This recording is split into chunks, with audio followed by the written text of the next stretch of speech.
Hello YouTube, thank you for stopping by. As always, please click like if you happen to enjoy this video. Please click on subscribe, and if you would like to be notified when I publish future videos, just click on that bell-shaped notify button. Additionally, I'd love to hear from you, so be sure to leave me a comment and please share this video with anyone who you think might enjoy it as well. Alrighty then. In this video I'm using photos that I took back in 2017 while building a rolling stand for my Iron City blacksmithing post vise that was made sometime in the late 1800s. It should be noted that a post vise is also known as a leg vise, sometimes called a solid box vise, or simply a blacksmith's vise. I recently came across these images while doing some file sorting on my PC and realized that I never did anything with them. Shame on me. So, I'm making a slideshow video of these pictures so I can share the information on YouTube. Better late than never, right? Anyways, I hope you find this video informative. Okay, so back when I decided to get into blacksmithing, I took some blacksmithing classes being offered by the Vista Forge, based out of the Blacksmith's Barn at the Antique Gas and Steam Engine Museum in the city of Vista, California, about an hour's drive from my home. Here I learned the basics of blacksmithing and forging using coal and coke-fueled fires. It was while attending these classes that I decided that blacksmithing was going to be one of my hobbies at home. I also gained a great appreciation for the design features of the blacksmith's post vise. The post vise is one of the most distinctive and enduring tools in the smith's forge. Its design and function evolved specifically to handle the heavy, hot, and hammer-driven work of blacksmithing in ways that ordinary vices of the day simply could not survive. Let me give you a little background on this type of vise. The post vise, sometimes called a leg vise or solid box vise, or sometimes simply a blacksmith's vise, goes back to at least the 1400s in Europe. Early versions were often clamped to tree stumps, but blacksmiths quickly realized they needed something tougher that could handle the pounding heat and shock of forge work. The name post vise comes from its most distinctive feature, the solid leg or post that runs from the fixed static jaw straight down to the ground. That leg isn't just for support, it's the key to the vise's strength. When the smith hammers on hot metal held in those jaws, the impact travels down the post and into the floor, instead of shaking the workbench apart. In other words, the leg acts like a shock absorber and load-bearing column, channeling every bit of hammer energy safely into the ground. Even the lead screw and threaded box that opens and closes the jaws are designed to move slightly under impact, helping the vise absorb the force instead of breaking. That's really the biggest difference between a post vise and a bench vise. A bench vise bolts to the bench, so every hammer blow transfers into the bench itself. A post vise, on the other hand, lets the leg take all the abuse. That's why it can handle the hammering that would crack or bend a regular mechanic's vise. Traditionally, post vises were forged from wrought iron because wrought iron has a fibrous grain structure that gives it just the right mix of strength and flexibility. It can take endless hammer blows and wild temperature changes without breaking. Bench vises, by comparison, are often made from cast iron, which is hard but brittle. Hit a cast iron vise too hard and you'll probably be picking up the pieces. By the 17th and 18th centuries, post vises had become standard in all forges across Europe and North America. Some were made by the blacksmiths themselves, while others were made by specialized toolmakers. But every working blacksmith had one. And even though precision bench vises really evolved for mechanics in the 19th century, a blacksmith's post vise has stayed pretty much the same for more than 300 years. It's one of those rare tools that was designed more or less correctly early on and only saw slight modifications in design over time. Anyways, with this new hobby of mine, I was going to need a well-outfitted workshop and a bunch of tools and equipment. The first thing I hunted for was a decent anvil, which wasn't easy to find. It seems the further west you traveled, the more rare, authentic blacksmithing tools were to find. I live in San Diego, California, all the way on the west coast of the USA. On the upside, the more time I spent searching, the longer I was able to save up for an anvil, as it wasn't going to be cheap. Several months later, I eventually found one through the tailgate sales at the yearly California Blacksmiths Association gathering, which this time, as luck would have it, was being held where I was taking blacksmithing lessons. Once I had my anvil, I of course had to build a stand for it. And by the way, there are separate videos about the anvil and making its movable stand, so be sure to check them out. So, with the anvil and its stand taken care of, on to the next step. I started looking for a post vise. After a couple of months of searching provided disappointing results, the ones I found being either too expensive or too poor of a condition, I began thinking about building my own post vise, a DIY project. I scoured the internet looking at the designs of post vises that people made, as well as gathering historic information and construction details from old catalogs and patent applications. I was just about to finalize the design for my own home-built DIY leg vise, something like these, and I was getting ready to make a shopping list and begin buying materials when I came across this posting on Craigslist for an antique post vise made by Iron City Toolworks. The posting was already 5 days old, so I contacted the seller to verify that the post vise was still available, and it was. The seller told me straight up that it was an estate sale and that he couldn't hold back or reserve anything. The first person who showed up with cash in hand would take it with them. I told him that I was on my way and that I'd be there in less than an hour. I told my boss at work that something had come up and that I needed to leave work immediately and take some PTO time for the rest of the day. Then I called my wife from the car, asking her to transfer an extra $100 into my ATM account so I could pull the required $200 from the ATM on my way. She understandingly obliged and told me that she would even give me the current going interest rate for this emergency loan and not take undue advantage of my situation. Wonderful. She was joking, of course, but this is what I get for marrying a girl from Switzerland. When I arrived, there were a lot of people walking through the old man's house, looking at things and bartering to buy stuff. I immediately examined the post vise, taking a good look at the screw threads, a good indicator of its condition, as well as the operating handle.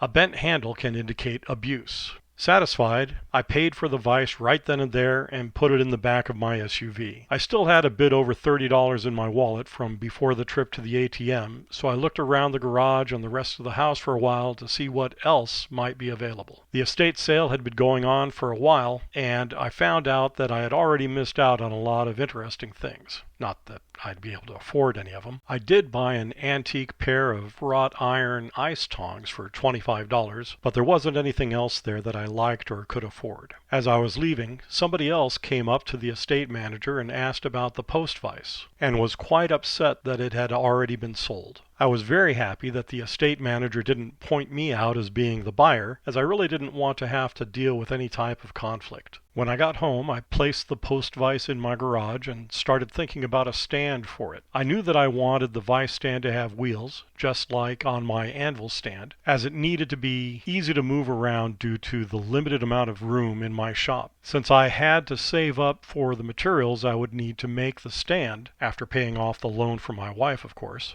I had time to do more research and to plan things out. Out of curiosity, I also did some research on Iron City Toolworks. They were based in Pittsburgh, Pennsylvania, and founded in 1862. Based on the orientation of the Iron City stamp and the lack of other markings for size and weight, I have determined this vise to have been manufactured sometime between 1868 and 1879. Since this vise on its own weighs in at about 60 pounds and has 4.5-inch wide jaws, it apparently was selling for the insane price of $13 in 1891. That's where this catalog page comes from. This vise continued to be sold until the company was bought out by Warren Tools in 1958.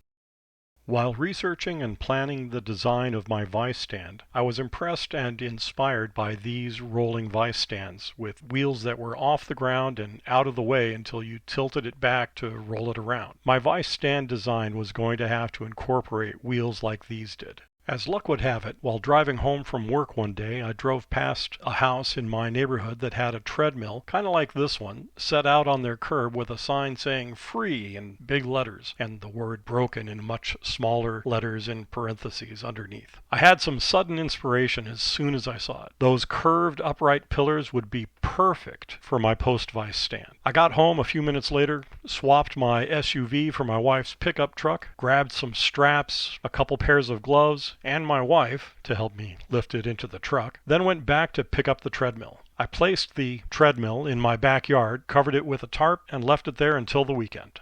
By this time I had the funds to buy some steel plates for the top and bottom of the stand and was able to solidify my design.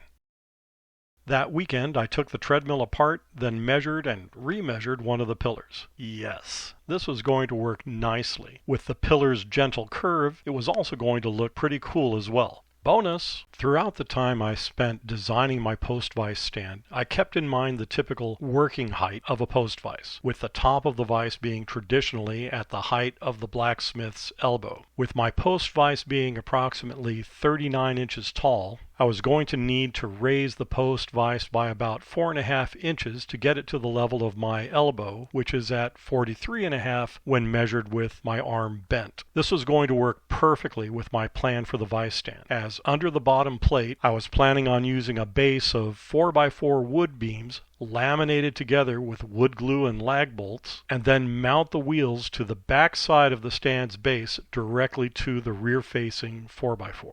I measured the pillar once more and then shaved a small amount from one end so that both ends of the pillar will be square to the top and bottom plates. I then measured and cut the other end of the pillar to 29.5 inches. At the suggestion of my buddy Tom, I laid down a bead of test weld on some scrap metal of decent thickness. This was to ensure that I would get good penetration when welding the pillar to the top and bottom plates, which this discoloration is evidence of. Next, I started working on the top plate of the Post Vise stand. I needed to cut out a section of the plate to make room for the static post or leg of the vise, so I started by measuring and cutting 2 slits. Then I drilled 2 holes in the corners. I should have done this first, actually. I used the angle grinder to cut a small groove across the top and bottom of the plate between the drill holes, and then used a hammer to bend the tab up and down until it broke off.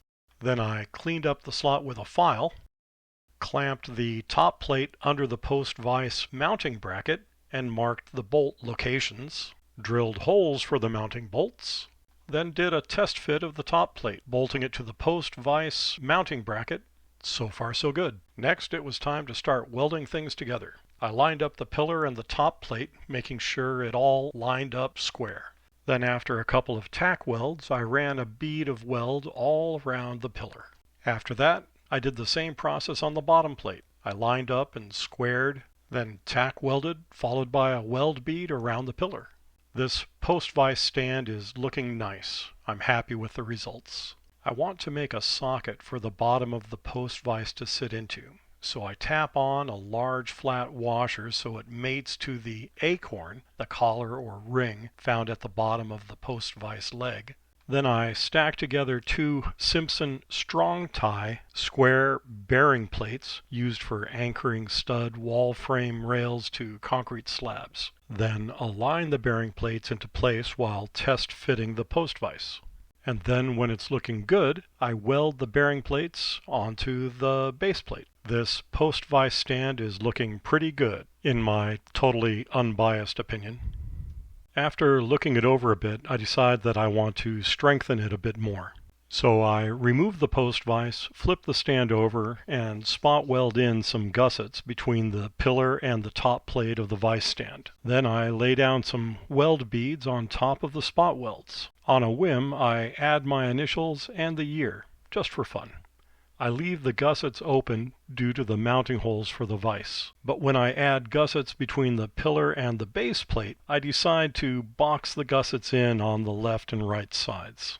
Next, I decide that I want to fill the hollow pillar with grout to provide more rigidity and weight, but to do that, I'll need a decent-sized hole in the bottom of the base plate to be able to get the grout into the pillar. So I swing the drill press table out of the way and position the Post Vise stand on the base of the drill press to measure just how much I need to raise the Post Vise stand for drilling. After taking a measurement, I remove the Post Vise stand again and position the drill press table at the correct height. I then use C-clamps to anchor the Post Vise stand in position and drill a pilot hole. Then I tried to use a step bit to drill out a large hole to pour the grout through, but I ended up burning through 2 of these things, even though I was using cutting oil. I guess the metal was just too thick maybe. I don't know. Cheap bits. So I ended up using a hole saw like this one, which worked like a charm.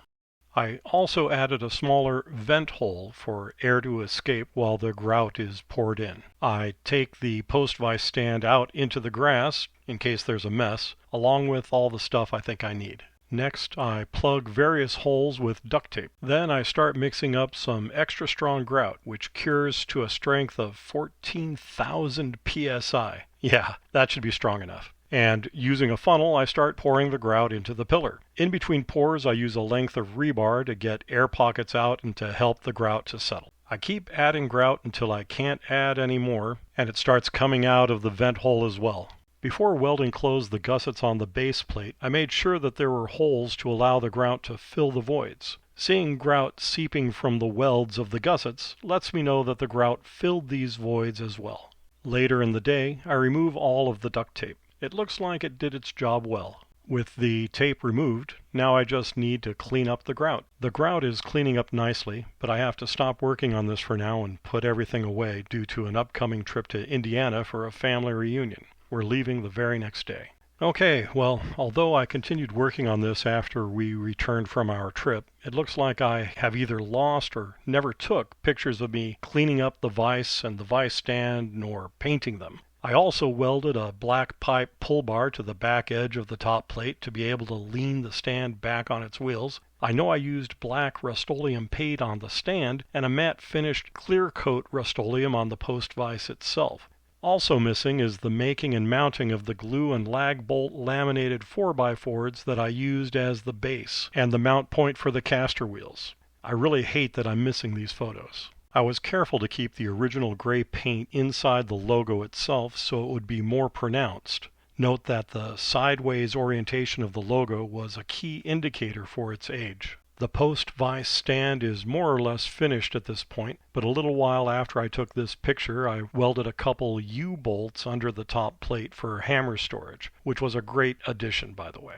The vise and stand are able to lean back and roll around easily, and the wood on the bottom doesn't mark up the concrete like bare steel would. All in all, I'm really happy with the results. Okay, I guess that's it for this video. Remember, please click like if you happened to enjoy this video. If you haven't done so already, I'd really appreciate it if you would please click on subscribe. And if you would like to be notified when I publish future videos, just click on that bell-shaped notify button. Additionally, I'd love to hear from you, so be sure to leave me a comment and please share this video with anyone you think might enjoy it as well.